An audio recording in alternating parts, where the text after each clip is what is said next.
اس دن پچھتاوا ہوگا، ڈاڈا پچھتاوا ہوگا۔ بندہ کہے گا مالک ایک بار دنیا سے پر بھیج دے، سجدے سے سر ہی نہیں اٹھاؤں گا۔ اللہ تعالیٰ فرمائے گا تجھے بھیجا تھا، لمبی زندگی دی تھی، مہلت دی تھی، نبی بھیجے تھے، رسول آئے تھے، پیغمبر گئے تھے، کتابیں نازل ہوئیں، صحیفے گئے، علماء آئے، روز ڈوبتا سورج تجھے کوئی بتا کے جاتا تھا، اٹھتے جنازے تجھے کچھ کہتے تھے، پھیلی قبریں تجھے کچھ سکھاتی تھی، لیکن تو نے کسی سے نصیحت حاصل نہ کی۔ آج تیرے لیے کوئی موقع نہیں ہے۔ قرآن کہتا ہے ظالم اپنے ہاتھ کاٹیں گے، لیکن ہاتھ کاٹنے سے بھی کچھ نہیں ہوگا۔ آج وقت ہے، وقت پر کافی ہے ایک قطرہ بھی آب خوش ہنگام کا، جل گیا جب کھیت برسا می تو پھر کس کام کا۔ بدکار تو پچھتائیں گے، بلکہ ایک روایت میں آتا لا یتحسر اہل الجنہ الا علی ساعۃ، اللہ اکبر، کہ اہل جنت میں جا کر پچھتائیں گے۔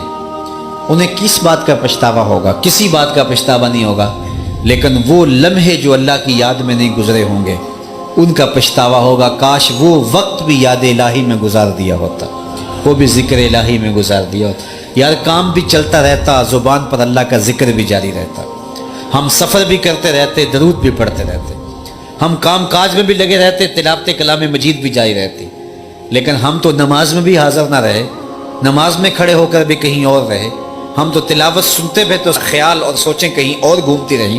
کاش کہ ہم کام میں بھی ذکر میں لگے ہوتے، لیکن ہم ذکر میں بھی ذکر میں نہیں تھے، تو پھر اس کو پچھتاوا ہوگا۔ اللہ اکبر، وہ لمحے جو یاد الہی کے بغیر گزرے ان کا ڈاڈا پچھتاوا ہوگا۔ يُنَبَّأُ الْإِنسَانُ يَوْمَئِذٍ بِمَا قَدَّمَ وَأَخَّرَ، اس دن انسان ان اعمال سے خبردار کیا جائے گا جو اس نے آگے بھیجے تھے اور جو اپنی موت کے پیچھے چھوڑے تھے۔ اس دن ساری چیزیں تشت ازبام ہو جائیں گی، اس کے سامنے رکھ دیا جائے گا، یہ اعمال تو نے آگے بھیجے تھے اور یہ بدیاں تو نے پیچھے چھوڑی تھی، یہ گناہ تم نے پیچھے چھوڑے تھے اور یہ نیکیاں تم نے پیچھے چھوڑی تھی، یہ صدقہ جاریہ چھوڑا تھا، یہ اس کا صلہ تجھے نصیب ہو رہا ہے، یہ گناہ تو نے چھوڑا تھا اور لوگ کرتے رہے، اس کی جو ہے وہ تکلیف تجھے برداشت کرنا پڑے گی، یہ برائی تو نے آگے بھیجی تھی، اس کی سزا کاٹنی پڑے گی، یہ نیکی تو نے آگے بھیجی تھی، اس کی تجھے جو ہے وہ جزا نصیب ہوگی۔ اس دن پھر انسان کو بتا دیا جائے گا بل الانسان علی نفسہ بصیرہ، اللہ تعالیٰ ارشاد فرماتا ہے بلکہ انسان اپنے حوالے نفس پر خود ہی آگاہ ہوگا۔ یہ تو اسے اتمام حجت کے لیے بتایا جائے گا، لیکن اسے خود پتا ہوگا کہ میں کیا کر چکا ہوں، میرے آگے عمل کیا ہے، میرے پیچھے عمل کیا ہے۔ انسان کو پتا ہوتا ہے کہ میں کہاں کھڑا ہوں، اپنے عمل سے اچھی طرح آگاہ ہوتا ہے، اپنے نفس کو خود دھوکہ دے رہا ہو تو دے رہا ہو، لیکن اسے پتا ہوتا ہے کہ جو میں نے نیکیاں کی ہیں وہ اللہ کی رضا کے لیے کی ہیں یا میں نے وہ اپنے نفس کی تسکین کے لیے کی، ریاکاری کے لیے کی، تسنع کے لیے کی، بناوٹ کے لیے کی، داد وصول کرنے کے لیے دی، کس لیے کی، اس کو اپنی نیکیوں کا بھی پتا ہوتا ہے، اور جو گناہ کیے ہوئے ہوتے ہیں وہ بھی اس کی نظر میں ہوتے ہیں، تو اسے پتا ہوتا ہے بل الانسان علی نفسہ بصیرہ۔ اللہ فرماتا ہے کہ یہ تو ہم اتمام حجت کے لیے کریں گے، اس کو اگلا پچھلا سب بتا دیں گے، لیکن انسان کو اپنے کیے کا، اپنے اعمال کا، اپنی کرتوتوں کا، اپنے اچھے اعمال کا، اپنے برے اعمال کا خود ہی پتہ ہے، وہ اپنے آپ پر خود آگاہ ہے اور اپنے حوالے نفس پر اچھی طرح باخبر ہے۔ وَلَوْ أَلْقَى مَعَاذِيرًا، اللہ اکبر، قیامت کے دن اگر وہ سارے عذر بھی لا کے پیش کرے کوئی عذر قبول نہیں کیا جائے گا۔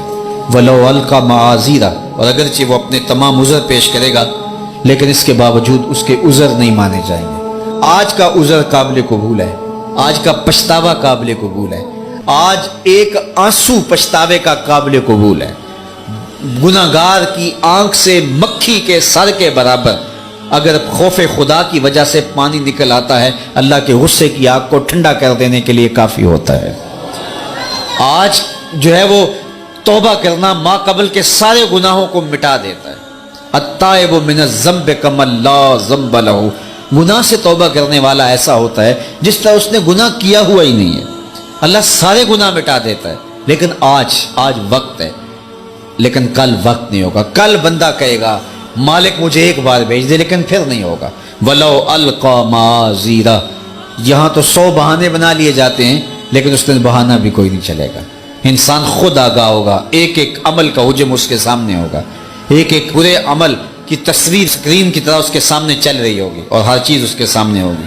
2 چہرے اللہ تعالیٰ نے بیان فرمائے، ایک آخرت کو ماننے والے، رسول اللہ کو ماننے والے، نیک اعمال کرنے والے، ان کے چہرے تر و تازہ ہوں گے، اور دوسرے منکرین کے چہرے یبوست، ذلت اور رسوائی کا شکار ہوں گے۔